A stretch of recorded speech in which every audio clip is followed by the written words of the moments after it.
ابو نصر سیاد بڑا غریب شخص تھا، کھانے کے لیے کچھ نہیں، بیوی بچے کھانے کا مطالبہ کر رہے ہیں۔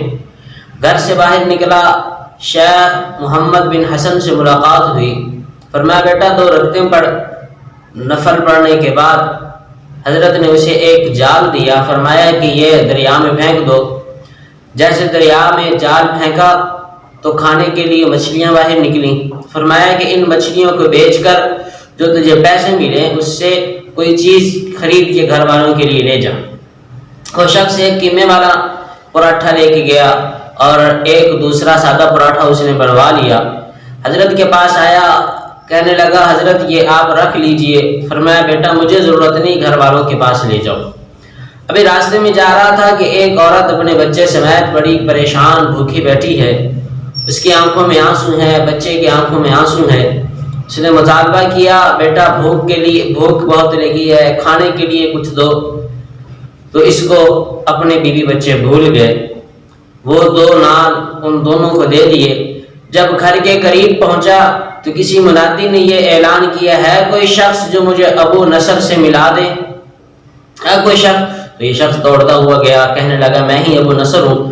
تو اس نے کہا تیرے باپ کے 30,000 دینار تھے یا غالباً اتنی ہی کوئی قیمت، وہ میرے ذمہ قرض تھے، وہ میں تجھے ادا کرنے کے لیے آیا ہوں، عرصہ ہو گیا تجھے ڈھونڈ رہا ہوں، تجھے مجھے مل نہیں رہا۔ خیر وہ دینار قرض پیسے اس نے لے لیے اور اس کے بعد خوشحال ہو گیا، صدقہ خیرات کیا کرتا تھا، ایک ہی مجلس میں بیٹھ کے ہزاروں دینار صدقے کر دیا کرتا تھا۔ بڑا خوش تھا کہ اللہ نے مجھے مال دیا، اللہ کا بڑا انعام ہے، شکر ہے، اس کے راستے پہ لگا رہا ہوں۔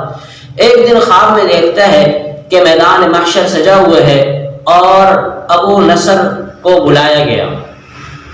بڑا خوش تھا کہ میں نے صدقہ خیرات کی، اللہ میری بارگاہ میں قبول کریں گے، اللہ اپنی بارگاہ میں قبول کریں گے۔ لیکن کیا دیکھتا ہے کہ ترازو رکھ دیا گیا، اس کے نیکیوں والے پلڑے میں نیکیاں رکھی گئیں، برائی والے پلڑوں میں برائی رکھی گئی۔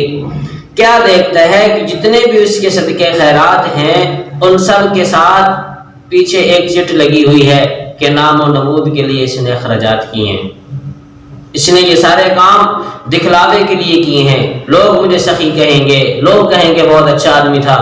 حیران پریشان، یہ سارے کے سارے صدقات اس کے لیے روئی سے بھی بہت ہلکے ہو گئے۔ پریشان تھا، ہے کوئی اور عمل اس کا؟ تو ایک فرشتے نے کہا ہاں جی اس کا ایک اور عمل ہے۔ وہ کیا ہے؟ وہ عمل وہ جو اس نے 2 روٹیاں ان 2 غریبوں کو دی تھیں، وہ 2 روٹیاں لا کر اس کی نیکی والے پلڑے میں رکھ دی جاتی ہیں۔ جب نیکی والے پلڑے میں رکھی تو اب اس کا دونوں پلڑے برابر ہو گئے، ابھی نیکی والا پلڑا جھکا نہیں ہے لیکن برابر ہو گئے۔ پریشان ہے، پسینے سے شرابور ہے کوئی اس کا کوئی عمل؟ جی اس کا ایک اور عمل بھی ہے۔ کیا عمل ہے؟ وہ اس کا عمل وہ اس بوڑھی عورت کے آنسو ہیں، اس بوڑھی عورت کے آنسو بھی اس کی نیکی والے پلڑے میں رکھ دیے گئے۔ پھر پوچھا گیا کوئی اور عمل؟ جی اور عمل ہے، وہ اس بچے کے آنسو ہیں جس کو اس نے 2 روٹیاں دی تھیں، اس بچے کے آنسو بھی اس کے نیکیوں والے پلڑے میں رکھ دیے جاتے ہیں۔ تو پھر یہ شخص حیران اور خوش ہو جاتا ہے کیونکہ ایک منادی اعلان کرتا ہے کہ فاز ابو سیاد آج کامیاب ہو گیا، ابو نصر سیاد آج کامیاب ہو گیا۔ یہ شخص خوش و خرم ہو جاتا ہے، پروردگار عالم کی طرف سے اس کو جنت کا سرٹیفکیٹ مل جاتا ہے۔